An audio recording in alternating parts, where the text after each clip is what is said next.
Greetings, humans. People of YouTube, people of Instagram, people of Twitter.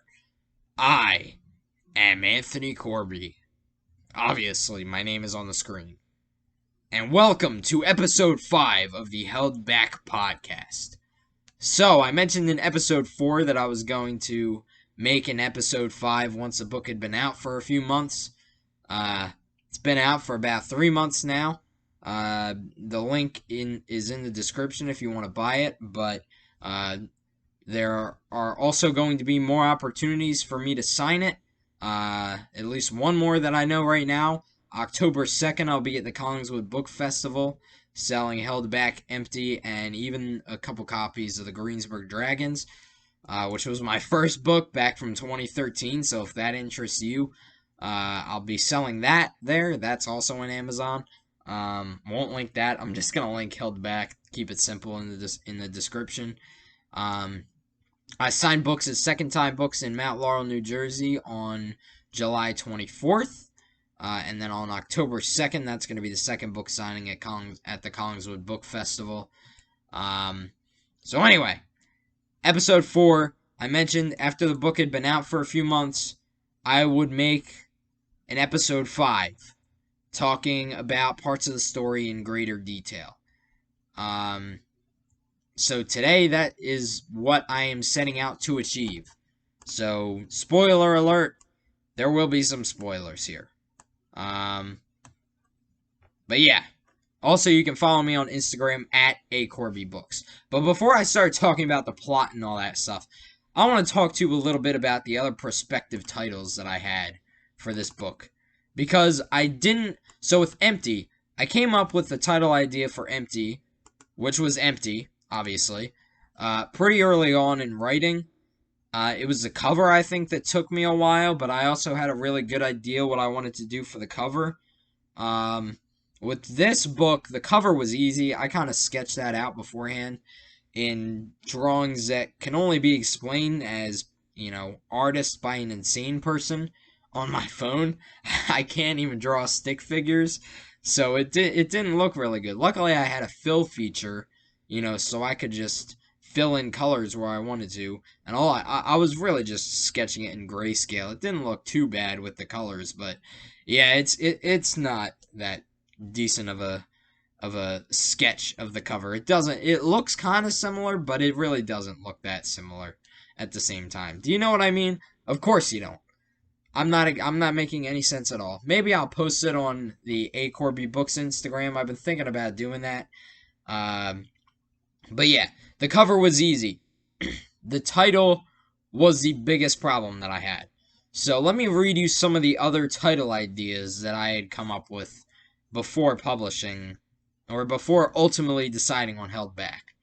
So, in the early stages of writing, my main 3 ideas were Fifth Year at Northville High, which sounds kind of cheesy. And then I decided either Senior Part 2 or Fifth Year Senior. And I was leaning towards Fifth Year Senior because Senior Part 2 makes it sound like it's the sequel to something, and it's not a sequel. That's pretty obvious.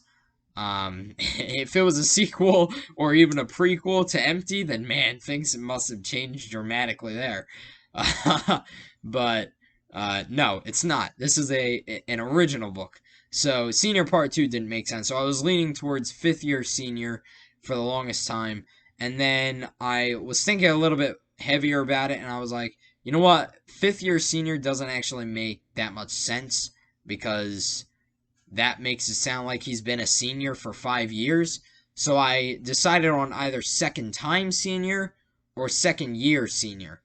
And then I had a lot better of an idea.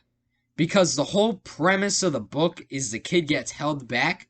So I came up with 3 story ideas. The first one was Held Back with a subtitle of The Story of a Fifth Year High School Senior. The second one was Held Back, Tales of a Fifth Year Senior. I know, very original. And then the third was just Held Back. And so I was debating so long between the ones with subtitles that I eventually decided I cannot decide between either of these subtitles. We're just going to call it Held Back. that's just going to be the name of the book. And so that's why it is called Held Back.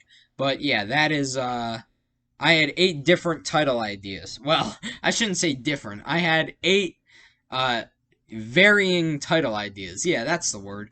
And eventually the one I settled on was just Held Back. Because that's the exact premise of the book. So anyway, let's talk about the plot a little bit. So, generally, when I was writing, I was thinking how I could make this different from your normal coming-of-age story, because there are hundreds of thousands, if not millions of them. So, I was wondering, how do I make this different? And I eventually just decided, how about one with minimal conflict? Why not make a coming-of-age story with minimal conflict? Because in coming-of-age stories, they all follow the same story arc. And this does, too. But a lot of them focus on the conflict or the adversity that somebody faces. Everything goes this kid's way. It's just up to him to make the decision to not be such a, let's just say pessimist, for lack of a better word. Make him more of a loving person instead of somebody who just simply hates everybody. So it would have been just a total cliche if I just had major conflict at some point or every point of the story. And so I just deliberately left several spots open that would have normally been filled by conflict, I think, in a normal coming-of-age story. I just skipped through them.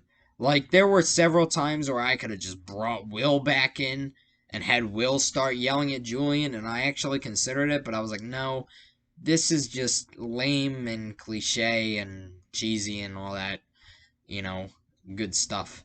So I just decided, no, I'm just gonna, there will be the conflict where he is told that he is held back by his own parents, or actually he's told first by his guidance counselor, and then his mom tells him that it was actually her. But, and that's the other thing about this. Usually, the character hits a brick wall, and they have to be kind of pushed in the right direction. And in Julian's case, sure, he's pushed in the right direction by his mom a bit, but he ultimately comes to the decision to go back to school by his own thinking. When he's sitting on the steps of the Philadelphia Museum of Art, looking out at the city, kind of reflecting on the past year, how bad his life was the year before, how great it was a year later. That is kind of what drives him to go back to school that day. His mom definitely had a bit of an impact, but it wasn't like a pep talk. In coming-of-age stories, there is always like a pep talk, and the person considers it there on the spot, and then, kind of apologizes and all that. Julian is a different breed of human. He does not like reasoning. He is naturally a pessimist in any circumstance. You could tell this kid he had just won the lottery, and he would find something to be upset about, even when he's changed. So he doesn't, consider his mom's words until, he sits on the Philadelphia Museum of Art steps. And by the way, the only reason he's there is because he decided to go there to think about it for himself. His mom didn't tell him to go think about it. He just naturally decided on his own that he should think about this. It was kind of subconscious from his part. He didn't even realize what he was doing until he was actually, there thinking about it. But yeah. Anyway, let's move on. I want to talk a little bit more about specifics. And the first thing I'm going to talk about to kick that off are the Disney chapters. Which were entirely reminiscent of my own experience. The first day absolutely sucked because, well, let me take you through my first day at Disney in my senior trip. So I had to get up at, I think, 2 in the morning, 1:30 in the morning to be at school. Went to bed at 10 o'clock, I think, the night before, so I got 2 hours of sleep. Uh, yeah, got there. Uh, got on the bus. We went to Atlantic City. Uh, that was our airport. I think we were the first to leave. And then we got to the airport. I think we took off at like, I think it was 7 or 8. I don't even remember. We were sitting in the terminal for a while. Uh, but yeah, we get there. I go to Epcot and get a hot dog and fries to eat because I'm starving. And then I spend most of the early afternoon in Epcot. And then fatigue sets in. And so I go to the ESPN Sports Bar and I sit there watching the Tampa Bay Rays and another baseball game that was on before that for a couple hours. And then it's 5 o'clock and I head back to the hotel. And I get there at 7 because it takes forever for me to walk all the way back across Epcot and get on the bus to go back to the hotel. So, and I get there and I get to the hotel and I, check in and all that. Well, I check in with my group, with my teachers, and then get my key to the room. And then I discover that my friends have already gotten the pizza. So I missed out on the free pizza. And I was insanely tired already, and I had to walk all the way back down to the, what do you call it, cafeteria, I guess. It was like a dining hall thing, at the All-Star Sports Resort. It's the same resort in the story, as it is in my own life. And I walk there, and I have to pay for my own meal, and I'm miserable because I'm so tired, and I just want to go to bed, and we all go to bed at like 8:30. And then we hear someone knocking at our door at like 10, and it's a teacher, and they're just making sure that we didn't bring anything back with us. And it's like, seriously, it's 10 o'clock. Most of us barely even got a few hours of sleep, if that. Like, just let us go to bed. And I was like fast asleep, and then this guy comes knocking at my door and on our door, and I'm just thinking, oh my god, like, and it takes me forever to go back to sleep. So the first day sucked. However, by the final day, I was feeling awesome because I was just doing things on my own, going to parks on my own. It was great because I got to, decide what I wanted to do. I was saving up and I bought a watch on the final day. So yeah, it was nice. I would say I generally enjoyed that Disney trip. And so that's kind of the same thing with Julian. The first night, he even says, I felt miserable. And then the last day, he's feeling great because he just hung out with his girlfriend and had a great day with his girlfriend and all that fun stuff. So, anyways, speaking of girlfriend and dates and stuff, let's talk a little bit more about the prom chapters. These are reflective of how I wish I was less pessimistic in high school and how ideally prom would have gone for me had I went to prom. And in fact, the chapter where Julian goes to Will's house is inspired kind of by a conversation I wish I had had between myself in May 2020 and May 2019 about, what the next year would bring and just to enjoy what I had at the moment, because Will obviously was pretty far out there, mentally. So I wish that, I had seen something like that when I was a senior in high school and decided, oh God, I should fit in, the fun stuff before I get to college. And college isn't boring or, anything like Will's experience.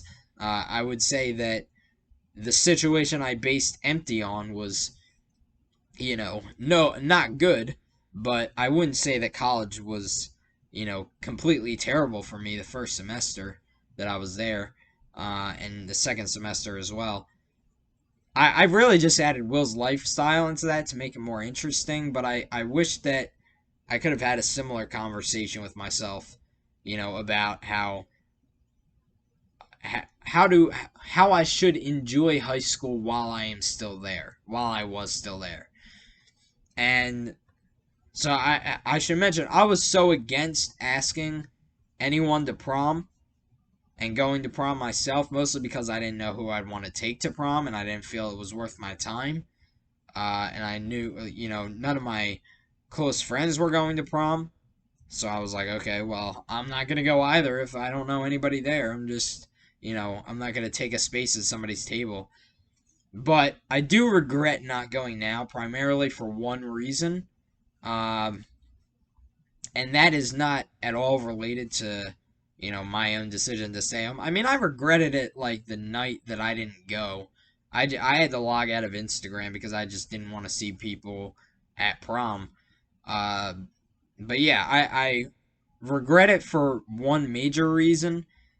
I had a friend who was a junior and I know was into that stuff, and I wish I had just taken her as like a friend because, or she was a junior when I was a senior, and I wish I had taken her, just as a friend because she didn't get to go to prom.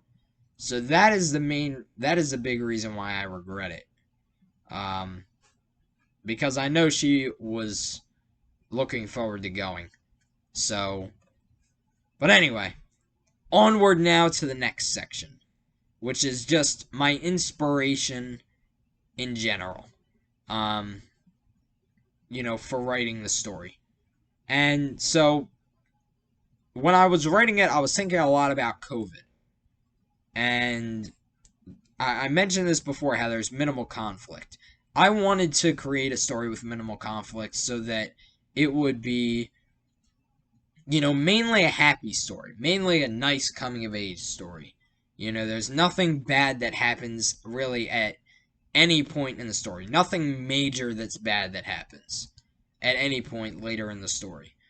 It was easy for me to complain before when I was writing Empty because I really just didn't understand what I had the freedom to do.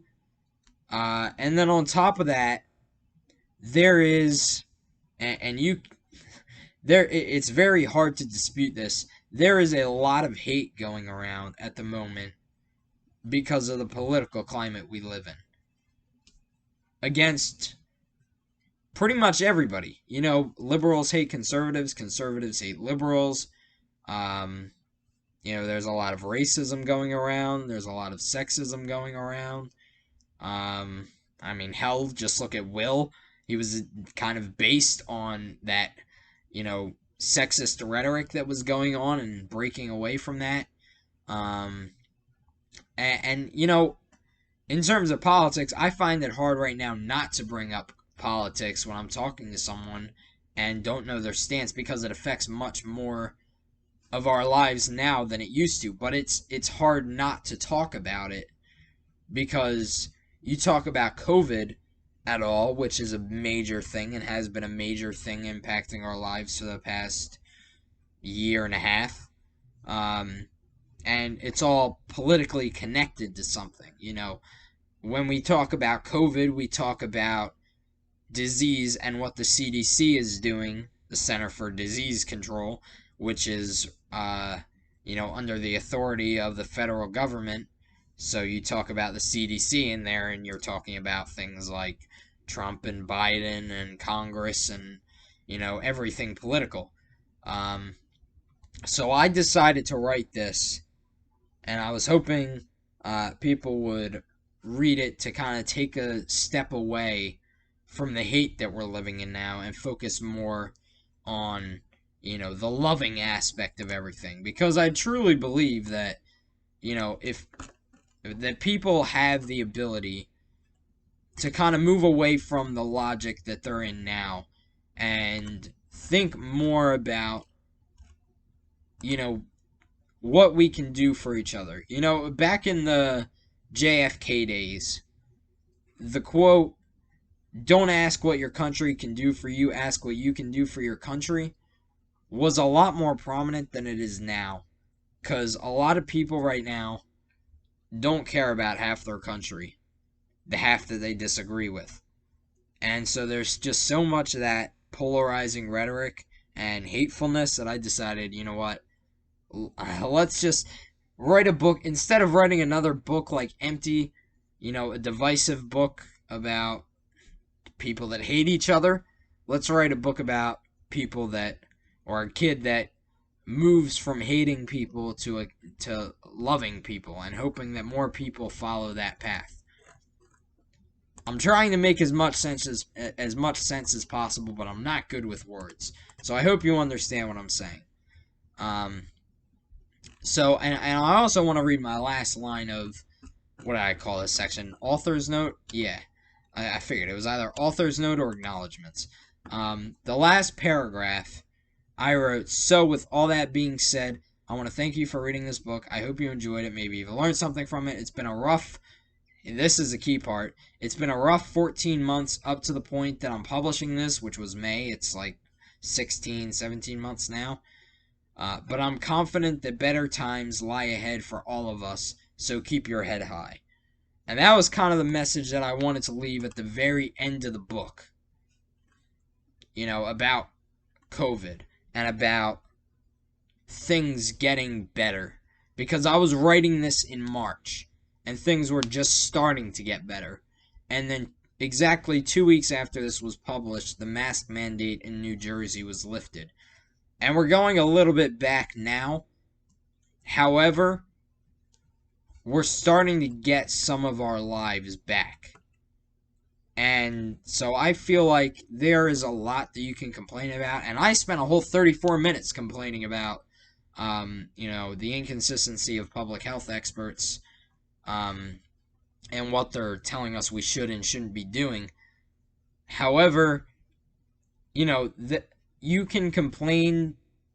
This is kind of the counterweight to that. You can complain a lot all the time. I don't complain as much now about really anything as much as I used to. I used to complain about everything. Now I simply just, things that aren't going right, I just don't care as much about.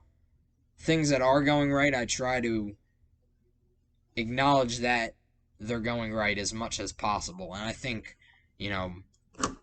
more people need to start doing that, instead of talking about the things that are going wrong. Because the problem right now, I think, is social media, which has everybody hating each other. And so I've tried to limit my social media use because it's easy to be pessimistic when looking at social media, especially Twitter. But yeah,